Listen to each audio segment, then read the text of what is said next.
Hi! In front of me is REALME Narzo 60 and today I would like to show you how you can operate vibration settings. Start by going into Devices settings and scrolling down to access sound and vibration. Following that, tap on the grey switcher next to Vibrate on ring to enable or disable incoming calls vibrations. Then tap on Sound mode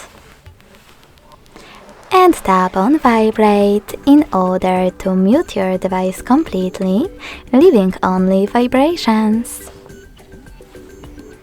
Then scroll all the way down and tap on Haptics and Tones.